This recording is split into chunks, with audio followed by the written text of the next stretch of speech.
तो जैसा कि पिछले एपिसोड में हमने देखा था, मास्टर 7 जैसे यहाँ से निकलते हैं, कप्तान क्योंकि रास्ते में जब ये लोग बहुत तेज़ी से आ रहे थे, तो उन्होंने कुछ देख लिया था। तो ज़ोकिंग से कहते हैं कि चलो वहाँ चल के देख के आते हैं क्योंकि मास्टर की वज़ह से मैं देख नहीं पाया था। अब आगे अब ज़ू देखता है कि कैप्टन की आँखें अलग ही चमक रही थी लालच से। वो सहमत होने ही वाला था। तभी अचानक से स्पेस में रिपल होता है और मास्टर 7 प्रकट होते हैं। क्या चेक करने जा रहा और मैं ओल्ड मैन कब से बन गया? कैप्टन का एकदम मुंह उतर जाता है। ज़ू एकदम गहरी सांस लेता है और पीछे की तरफ पलट के देखता है और मास्टर 7 कहते हैं ये तुम्हारा आज का दूसरा लेसन है। जो तुम आंखों से देखते हो जरूरी नहीं कि वो वास्तविक हो, और बिजनेस डिस्कस करने से पहले तुम्हें थोड़ी दूर होना चाहिए। ज़ू एकदम नतमस्तक हो जाता, कुछ कहता नहीं है। कैप्टन लगता है रो देंगे अब, और वो बोलते हैं अरे मैं इसलिए आया क्योंकि मुझे लग रहा है कि फोर्स अगलविंग अब तुम्हारा जो कल्टीवेशन है वो ब्रेक थ्रू के करीब है। तो मैं एक चीज़ बताने आया था, तुम्हारे लिए कठिन नहीं हुआ कि तुम गोल्डपुर से नासेंट सोल चले जाओ, लेकिन जो heaven fate nascent soul level होता है, मतलब पूरा नाम जो है, उसमें बेसिकली हार्ड फेट ट्रिबुलेशंस आते हैं। तो जितनी बार तुम उसे झेलोगे ना, तुम उतने स्ट्रॉन्ग बनोगे। जो इस बात से सहमत था क्योंकि हेवन फेट अगर आप झेलते हो ना तो वो आगे काम आता है बेसिकली स्पिरिट ड्रॉप लेवल पे। मतलब जितने तुम अपने नासेंट सोल्स यूज करोगे एक ट्रिबुलेशंस में उतने स्ट्रॉन्ग मतलब तुम्हें हेवन फेट ट्रिबुलेशन मिलेगा और तुम्हारी बॉडी और सोल उतने स्ट्रॉन्ग होते जाएंगे। तो कोई ट्रिबुलेशन ऐसा जल्दीबाजी में प्रवोक मत करना, आगे तो मैं डिटेल्स बाद में बता दूंगा। उसके बाद मास्टर 7 एक लुक देते हैं कैप्टन की तरफ और गायब हो जाते हैं। अब दोनों इस दौरान थोड़ी दूर निकल जाते हैं। अब दोनों डिस्कशन करते हैं, यार मास्टर कुछ एनलाइटनमेंट मुझे मिला है।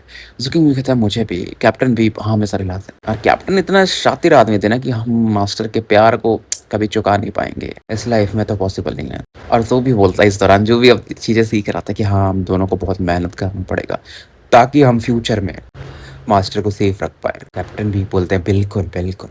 दोनों मन ही मन डिस्कस करते कि अब तो जा चुके होंगे। जू भी बोलता है बिल्कुल शायद चले तो जाना चाहिए, और इस बार वो प्रकट नहीं होते मास्टर 7, तो दोनों काफी खुश हो जाते हैं। इस दौरान समय निकलते जाता है और 3 दिन गुजर चुके थे फॉरबिडन बाय द इमॉर्टल को खुले हुए। तो ये जो पहली लहर के रूप में जो कल्टीवेटर्स आए थे ना क्लियर करने के लिए जो भी चीजें, तो 500 किलोमीटर का क्षेत्र वो क्लियर कर चुके थे। हालांकि फॉरबिडन बाय द इमॉर्टल का जो इतना रेंज है उस हिसाब से बहुत छोटा जगह था, 1% भी नहीं था शायद। बेसिकली ये जो भी जगह है ना, ये माइनर वर्ल्ड है। ऑब्वियसली बनाया किसने था? डार्क सेरेनिटी ने। और उनके पास टोटल 36 ऐसे पैलेसेस थे। इधर जो जू और कैप्टन थे ना, सेफ जोन से 50 किलोमीटर की दूरी पर थे, एक पैलेस हॉल के ऊपर बैठे हुए थे। और इन दिनों इन्होंने काफी लोकेशंस को एक्सप्लोर कर लिया था। कई खतरनाक सिचुएशंस का भी इन्हें सामना करना पड़ा था क्योंकि कैप्टन जहां पर जाने के लिए बोल रहे थे ना, वहां पर करप्शन अलग लेवल पे था। और वहां पर एक स्टैचू था जिसका बस खोपड़ी था। जैसे ये लोग जाते वो इनके पीछे पड़ जाते हैं और कैसे ही करके बस ये बच पाते हैं। जो कंसेलमेंट मैजिक दिया था ना मास्टर 7 ने, उसकी वजह से कैप्टन को काफी गुस्सा आता है कि उस चीज को ये खा नहीं पाए। फिलहाल जहाँ पर ये थे ना, एक पैलेस हॉल था जिसके अंदर ये जा नहीं पा रहे थे, लेकिन अच्छा दिख रहा था। और कैप्टन हर एक प्लान में फेल हो रहे थे, इसलिए उन्हें और गुस्सा आ रहा था कि यार छोटे भाई, यहाँ पर हमारे पास इंटेलिजेंस रिपोर्ट नहीं है, नहीं तो प्लान करके आता मैं पहले। पक्का यहाँ पर कुछ तगड़ा ट्रेजर होगा। इसलिए यहाँ पर वो स्टैचू जो है 4 फेस वाला मतलब गार्ड कर रहा है। जो इस दौरान सेफ जोन की तरफ देख रहा था, यहाँ पर म्यूटेगन नहीं था, मतलब करप्शन, क्योंकि उसे क्लियर कर दिया गया था। स्पेल फॉर्मेशन वगैरह सेट किए गए थे ताकि वो एरिया सुरक्षित रहे। और स्पेल फॉर्मेशन के लिए ना टोटल 9-30 हज़ार मीटर के व्हाइट क्रिस्टल्स इन्हें लटके हुए दिखाई देते, जो कि 30,000 मीटर के थे। उन्हें लाया कौन था? ब्लड हॉरर ने लेकर आया था। बेसिकली थे वो छोटे, फिर धीरे धीरे 3 दिनों में ग्रो कर गए थे। और जो देखकर समझ जाता है क्योंकि जैसे जैसे वो फिल्टर कर रहे थे ना वो व्हाइट क्रिस्टल्स, थोड़ा थोड़ा ना गोल्ड कलर की और चमक रही थी। बेसिकली वो गॉड वाइटैलिटी थी। कप्तान कहते हैं उन चीजों पर अभी हमारा कुछ वश नहीं है और वो हमारे लिए इंपॉर्टेंट भी नहीं है। मुझे एक नया आइडिया है छोटे भाई। जो बोलता अभी भी आप उस महल के बारे में सोच रहे हो ना? कप्तान कहते हैं ऑफ कोर्स, कि देखो जो भी पहले से समय दिखे जहाँ पर कोई गार्जियन नहीं है वो कचरा जगह है, जहाँ पर सिंगल गार्जियन है वो ठीक ठाक है। यहाँ पर 4 गार्जियन स्टैचूज है, तो तुम समझ रहे हो। और कैप्टन अपना जीव चाटने लगते, मतलब एकदम लालच दिख रहा था उनकी आंखों में। जो बोलता है कि वो आसान हो जाएगा जगह जाना जब अपना जो रेड मून है वो स्लीपिंग गॉड को जब निकल जाएंगी। तो कप्तान कहते हैं उस समय तो बहुत सारे लोग फिर अंदर आएंगे। तो तुम समझ रहे हो मैं क्या बोल रहा हूँ। मेरा प्लान सिंपल है छोटे भाई, हम फिर से वहां जाते हैं। आसपास का ना करप्शन जो है ना वो एब्सॉर्ब कर लो, स्टैचू का ध्यान तुम्हारे ऊपर आएगा। तो जैसे ये इनमें से एक आधी आएगा स्टैचू तुम्हारी तरफ, तब तक मैं उस जगह से घुस जाऊंगा, प्लेस को पूरा लूट लूंगा। जो बोलता है लास्ट टाइम आप दरवाजा भी नहीं खोल पाए थे। कप्तान की आंखें लाल थी, समय बोलते इस बार लगूंगी चीजें, मेरे पास तरीका है। अब जू भी देखता है कि यार आप कप्तान एकदम सीरियस है, तो मान जाता है। कहता 30 सांस के बराबर का समय दूंगा और फिर कप्तान ज़ू का हाथ पकड़ते हैं और उस तरफ बढ़ जाते हैं और ज़ू क्या करता है ना अपना जो एब्ज़ॉर्प्शन पावर था, एब्ज़ॉर्ब करने का पावर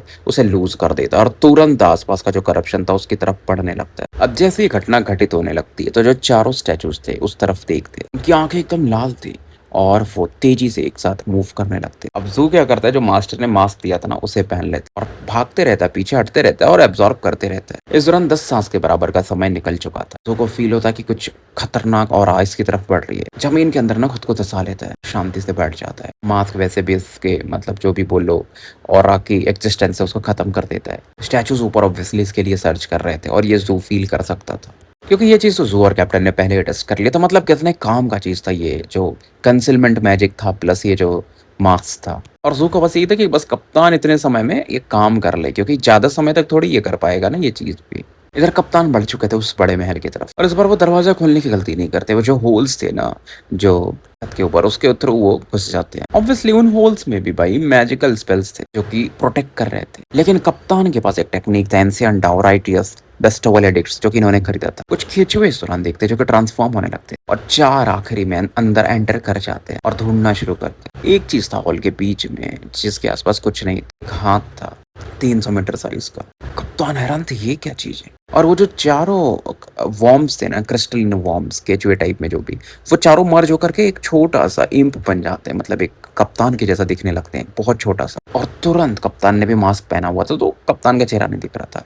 कप्तान हेवनली डॉग इमॉर्टल स्किल को यूज करते हैं पर एक बड़ा सा कुत्ता प्रकट हो जाता है पैलेस हॉल में हाथ की तरफ पड़ जाता है। इधर वो जो 4 स्टैचूज थे ना वो वापस आ चुके थे ज़ोकिंग का जो पीछा कर रहे थे। वहाँ के जो स्पेल्स थे और तगड़े हो जाते। कप्तान यहाँ पर अब फंस चुके थे। कप्तान की फटनी शुरू होती लेकिन तभी आसपास का जो करप्शन था फिर से यहाँ से जाने लगता है। स्टैचूज फिर से आगे बढ़ते हैं। इस मौके का कप्तान को फायदा मिलता है। वो जो चारों क्रिस्टलिन वॉर्म्स थे जो कि फिर से अलग हो चुके थे जब ये चारों लोग आए थे तो वो फिर से मर्ज हो जाते और टॉप स्पीड में भागते। इधर लगभग आधे घंटे के बाद फिर से ये जो चारों गार्जियंस थे वापस आ चुके थे। इधर ज़ू को दिखाया जाता है जो कि थोड़ा बहुत खून की उल्टी कर रहा था। इससे दिखता है कैप्टन कहाँ है, कुछ गड़बड़ हो गया। फिर से वो स्टैचूज को अपनी तरफ खींचता है, छिप गया था बेसिकली। की वजह से गुस्सा होकर के ना ये जो स्टैचूज थे उन्होंने रैंडम बहुत सारे अटैक कर दिए थे तो ज़ू को लग गया था अटैक। और ज़ू उस समय देखता है कि क्रिस्टलिन इम्प है मतलब बाउना बोल सकते हैं जो कि भाग रहा है। का चेहरा कप्तान की तरह दिख रहा था, इसी की तरफ आ रहा था। उसके बाद कप्तान धीरे धीरे बड़े होने लगते हैं, नॉर्मल साइज के हो जाते हैं, बहुत वीक दिख रहे थे और बोलते थैंकफुली मेरे पास इस राइटियस फेस्टिवल एडिक्ट का पावर था तो मैं तो खत्म था लेकिन मजा आ गया। कैप्टन को ठीक देख के ज़ू भी एक चैन की सांस लेता और पूछता अंदर क्या था। ज़ू बोलता मुझे तो मतलब कप्तान बोलते मुझे तो आइडिया नहीं है लेकिन तगड़ा ट्रेजर है। कप्तान फिर अपना मास्क उतार देते हैं, निकाल लेते बेसिकली और फिर से पहनते और हेवनली डॉग प्रकट होता है। फिर निकालता है 300 मीटर का वो हाथ। अब ज़ू क्या करता है ना कप्तान फिर अपने नॉर्मल फॉर्म में आ जाते हैं इसे निकालने के बाद।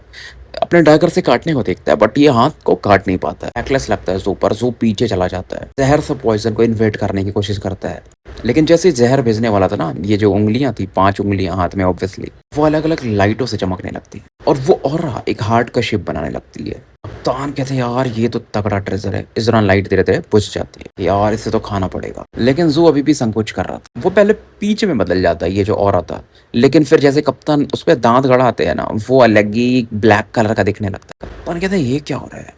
कप्तान पीछे हट जाते हैं और वो हाथ बेसिकली और निकली थी ब्लैक स्लज बोल सकते हो कप्तान की तरफ घूम जाता है। कैप्टन कहते हैं यार मेरे साथ धोखा हो गया और बताते कि जब मैंने इस चीज को खाया था ना तो इस चीज ने मेरे से पूछा था कि क्या बनना चाहते तो मैंने बोला था लाइफ फोर्स का पावर जिससे कुछ भी बना सकते हैं। इसने तो एक कचरा बना दिया चमड़ी का। और गुस्से में कप्तान ना उस हाथ को फिर से दांत से काटने लगते हैं कि यार ये सही नहीं है और कप्तान के दांत टूटने लगते हैं जब वो खाने की कोशिश करते हैं।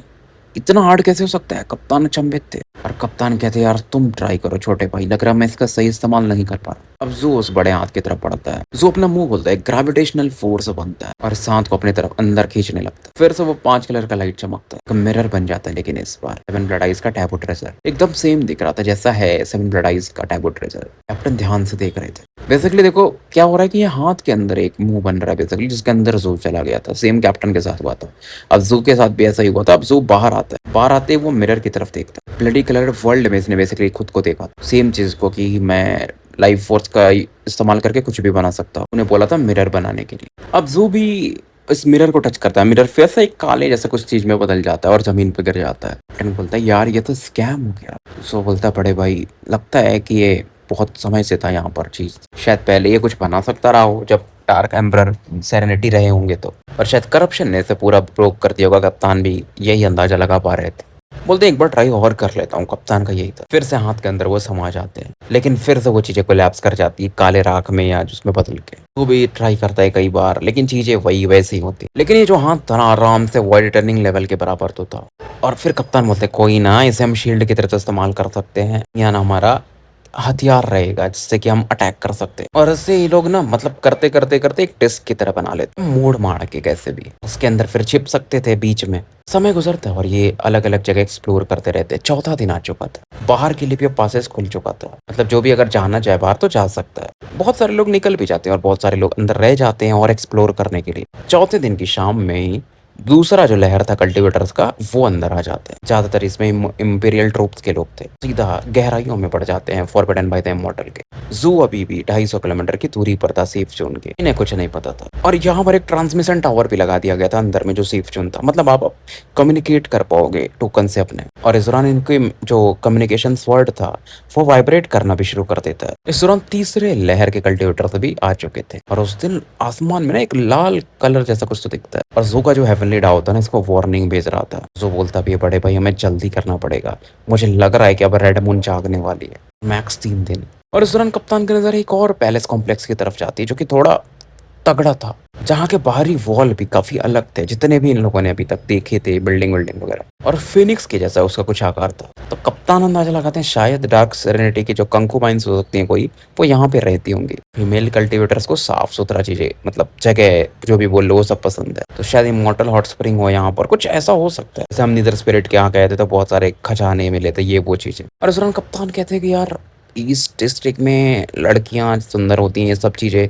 तभी पैट्रियार्च गोल्डन वज्रा भी इस दौरान अपने गले को साफ करते और बोलते हैं माय लॉर्ड, इतनी मैंने नॉवेल्स वगैरह पढ़ी हैं ईस्ट पैलेस, यहाँ पर एम्प्रेस डोवेसर, क्राउन प्रिंस और यंग प्रिंसेस वगैरह रहते हैं। अब जो उस पैलेस कॉम्प्लेक्स की तरफ थोड़ा विचार करता है और कप्तान की तरफ देखता है। कप्तान तो अभी काफी एक्साइटेड थे, बस दौड़ के जाने ही वाले थे अंदर पैलेस के। ऐसे ही वो दिख रहे थे जो के दिमाग में आता जब वो नीदर स्पिरिट का जो हमने हाइस्ट किया था ना, वहां गए थे लूटने के लिए। तो मतलब मेरा बड़ा भाई एकदम ऑब्सेस्ड है सामान चुराने में फीमेल कल्टीवेटर्स के। अब जो कैप्टन से और डिटेल्स पूछता है, कैप्टन काफी प्राउड स्माइल करते हैं। तुम नहीं समझोगे, मैं तुम्हें एक चीज बताता हूँ छोटे भाई, देखो जितना मेरा अनुभव है, जो महिलाएं कल्टीवेटर्स होती है ना, उनके पास तगड़े ट्रेजर्स होते हैं, खास करके सुंदर लड़कियों के पास। सुंदर लड़की के लिए बहुत सारे लोग गिफ्ट देंगे लड़के, तुमको मालूम है लड़के कैसे होते हैं, जैसे नीदर स्पिरिट के बारे में सोच लो। और कप्तान कहते देखो तुम अभी बहुत यंग हो, बहुत जवान हो, अभी तुम नहीं समझोगे। देखो तुम्हारा बड़ा भाई ने इन चीजों में हमेशा सही होता है, मैं तुम्हें स्कैम क्यों करूंगा। अपने इस दौरान जोकिंग का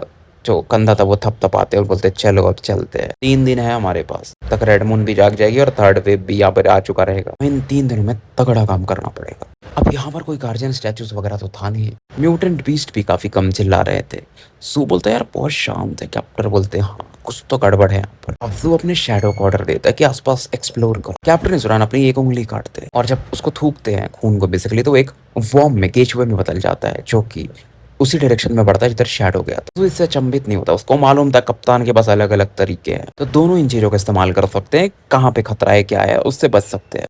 तो कप्तान का जो केचुआ था, वॉर्म था जो भी बोलो, वो दूसरे डायरेक्शन में जाता है, शैडो थोड़ा अलग डायरेक्शन में चला जाता है। जो शैडो था ना एक्सप्लोर कर रहा था, लेकिन वो जो उंगली था कप्तान का जो केचुए के रूप में था, वो दीवार को पार करने को देखता है। जैसे करने की कोशिश करता है ना, वो बैंगनी लाइट चमकती है, वो बीच में ही मानो रुक जाता है और कई भागों में कटने लगता, मानो एक इनविजिबल ब्लेड ने उसको काट दिया। लेकिन वो वॉर्म के पास लाइफ फोर्स तगड़ा था, तो छोटे छोटे केचुओं में ये बदल जाता, आगे बढ़ते रहता है। लेकिन जो भी था अंदर में और तगड़े स्पेल्स थे, तो वो और उसे काटने लगते, राख में बदलने लगता और उसको पीछे फिर वो फेंक देते हैं। इसके बाद भी चीजें खत्म नहीं होती, अंदर से एक सीलिंग पावर प्रकट होता है, जहां पर वो राख गिरे थे वो वहां पे पड़ता है और वहां पे फाइनली हमें एक रिपल होता है, एक आंख दिखाई देती है। कप्तान खून की उल्टी करने लगते कि यार मुझे विश्वास नहीं हो रहा है इस जगह में ऐसा पावर है जो कि इवन एंशिएंट टाओ बिस्टोवल एडिक्ट के पावर को रजिस्ट कर जा रहा है। मेरे छोटे भाई ये सिंपल जगह तो बिल्कुल नहीं है। जरजू को भी कुछ प्रॉब्लम्स हो रहे थे। उसका शैडो जब वॉल के पास पहुंचा था तो वो चीखना शुरू कर दिया था। एक पावरफुल फोर्स ने उसे काट दिया था कई भागों में। शैडो भी खतरनाक था,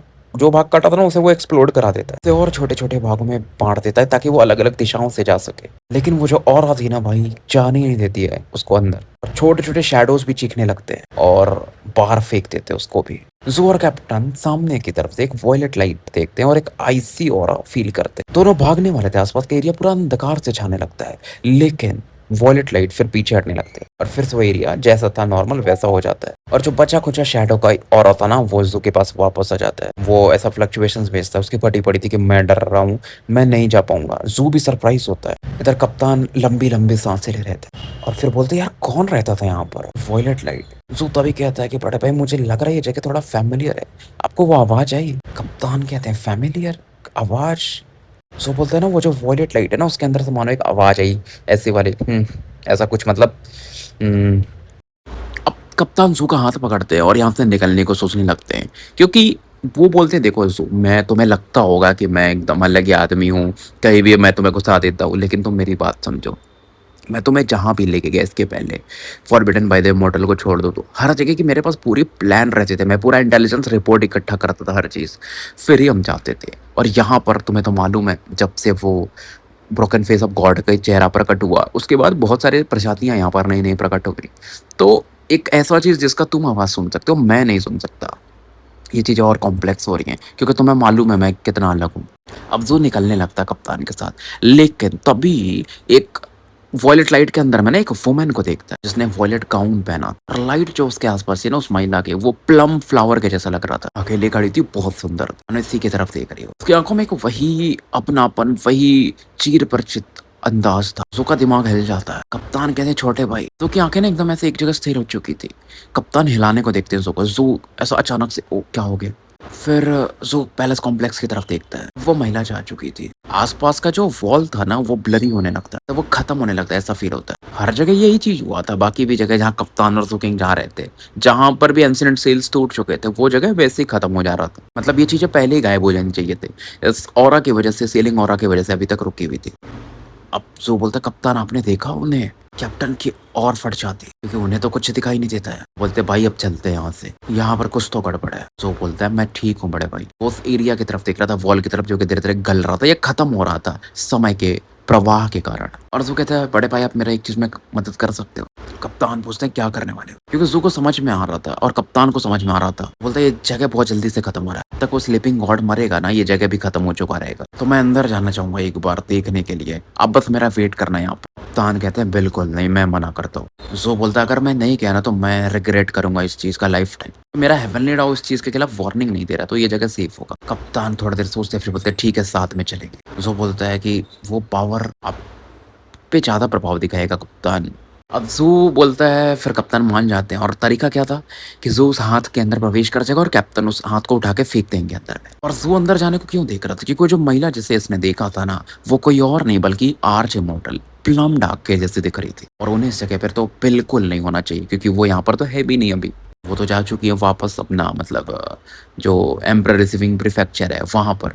कप्तान इस हाथ को ऐसा घुमा-घुमा के जब ज़ू इसके अंदर प्रवेश कर जाता है तो फेंक देते हैं वॉल की तरफ और ये हाथ पैलेस कॉम्प्लेक्स के अंदर एंटर कर जाता है। जैसे एंटर करता है ऑब्वियसली वो स्पेल्स फिर से एक्टिवेट हो जाते हैं, लेकिन हाथ तो काफ़ी टफ था तो ज़ू को कुछ नहीं होता। अब हैंड के अंदर से एक माउस प्रकट होता है जिसके अंदर से ज़ू बाहर निकलता है, आस-पास देखता है। तो 9 अंदर में पैलेसेस थे इस बड़े वाले पैलेस कॉम्प्लेक्स में, जिसमें से जो बीच वाला था ना वो वॉयलेट लाइट के साथ चमक रहा था और ज़ू के भी बैग में ना एक सेम कलर का लाइट चमक रहा था। जेड स्लिप बाहर निकलता है, ये वही जेड स्लिप था जो इसे आर्च इमॉर्टल प्लम डार्क ने दिया था, जो कि उनका ही प्रोटेक्टिव पावर था। अब जैसे वो बाहर निकलता है ना उसमें एक लाइट चमकती, वो लाइट चमकती तो आसपास की लाइट उसके जवाब में चमकती और फिर से एक ब्लरी फिगर उस लाइट में, वॉयलेट लाइट में जो सामने वाली लाइट थी प्रकट होता है और तो उसकी तरफ देख रहा था। ज़ू की मतलब मानो धड़कन एक बार को रुक सी जाती क्योंकि सामने कोई और नहीं प्लम डार्क खड़ी थी। अब वो सामने था तो वो देख सकता था लेकिन वो एग्जैक्टली प्लम डार्क की तरह नहीं दिख रही थी, मतलब दिख रही थी लेकिन वो जो बोलते हैं ना बिहेवियर बोल लो या ऑरा थोड़ा लगता बिना इमोशंस के था, एकदम बेजान वाला। अब ज़ू आगे बढ़ता है ना तो ये जो स्पेल्स वगैरह थे ना इसका रास्ता नहीं रोक रहे थे, इसके लिए रास्ता बना रहे थे। वो एंशिएंट डोर्स वगैरह को खोलता है, आवाज बिल्कुल नहीं आती दरवाजा जब खुलता है तो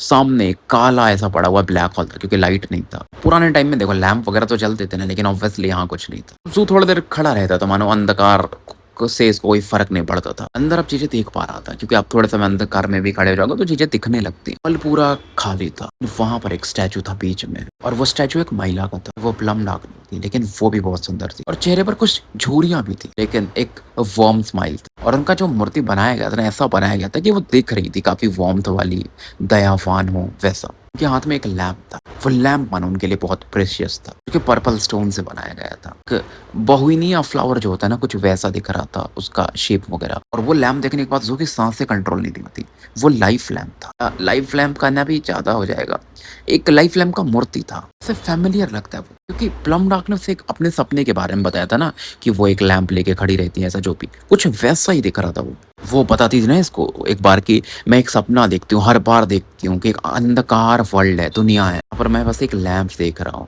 पा रही हूँ, जो कि मेरे सामने है।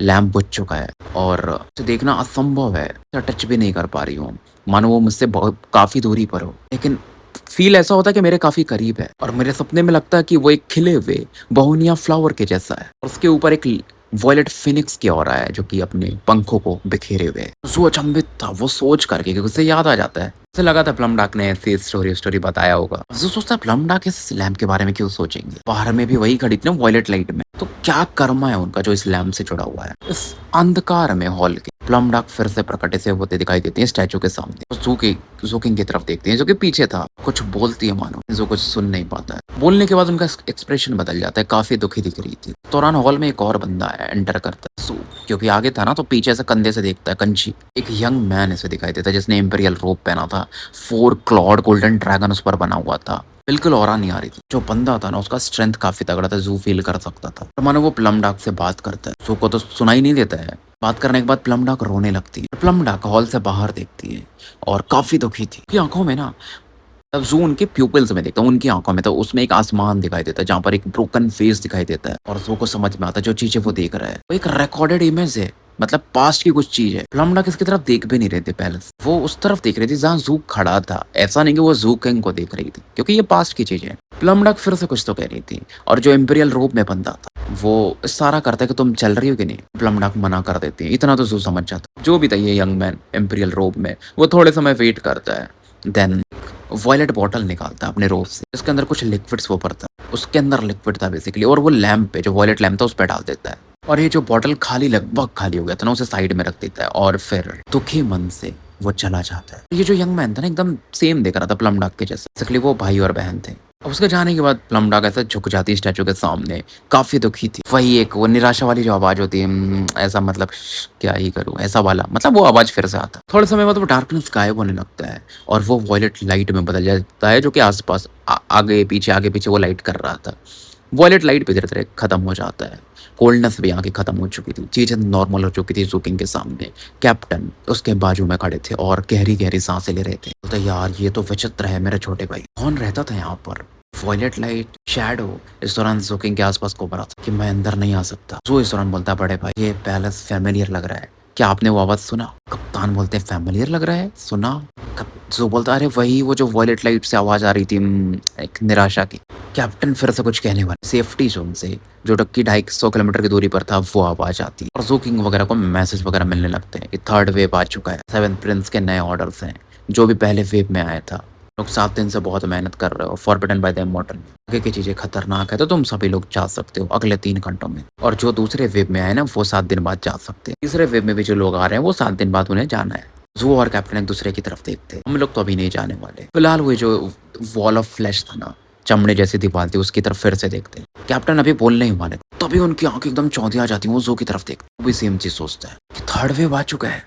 लास्ट मुझे जो याद है, 2nd वेव जस्ट आया था। तब 2nd वेव मतलब 2nd वेव के कल्टीवेटर्स वो कंटेंट देखते हैं कि हम जब इस दीवार के पास आए थे, तो 4था दिन 2nd वेव आया था। जू का एक्सप्रेशन एकदम सीरियस हो जाता है। और यहाँ पर जब हम अंदर आए हैं, तो आधा घंटा भी नहीं बीता होगा, इतना जल्दी 3 दिन। अब जू को फील होता है मानो वो कुछ तो भूल गया। ये फैमिलियर लगता है, सेम अनुभव जैसा इसको D-132 वाले जेल में होता था। अंदर गया तो चीजें याद आ जाती थी, और बाहर निकला जेल से तो भूल जाती थी। कैप्टन की आंखों में एक इमेज दिख रहा था, उनकी ऑरा काफी कोल्ड हो जाती है। वो जू की तरफ देखते हैं, फिर वॉल ऑफ फ्लैश की तरफ। दोनों इस दौरान पीछे हटने लगते हैं। 9 पैलेसेस थे ना, वो क्रम्बल करने लगते हैं, धीरे धीरे गायब होने लगते हैं। लेकिन जैसे पीछे हटते हैं ना, ये एरिया फिर रुक जाता है खत्म होना। कुछ कदम ये आगे लेते हैं, तो क्रम्बलिंग रिवर्स होने लगता है, फिर शुरुआत से शुरू होने लगता है। आप समझ रहे हो, जैसे पूरी बिल्डिंग है, इन्हें प्रवेश करना है। बेसिकली यहाँ पर कुछ बचा नहीं था, बस वो स्टैचू बचा था, और कुछ नहीं था। बाकी चीजें खत्म हो चुकी थी, लेकिन टाइम का यहाँ पर कुछ तो इफेक्ट था। स्टैचू पे ऐसा हो गया था ना कि पता करना मुश्किल है कि मेल का है कि फीमेल का है। वहां पर एक लैंप दिखाई दे रहा था, लैंप के बाजू में वो वॉयलेट पोर्टल। तो फिलहाल हम स्टोरी यहीं समाप्त करते हैं, और मिलते हैं फिर कल एक नए एपिसोड के साथ। तब तक के लिए मैं आपका साथी एनल कमिस्ट AK मुसाफिर विदा लेता हूँ।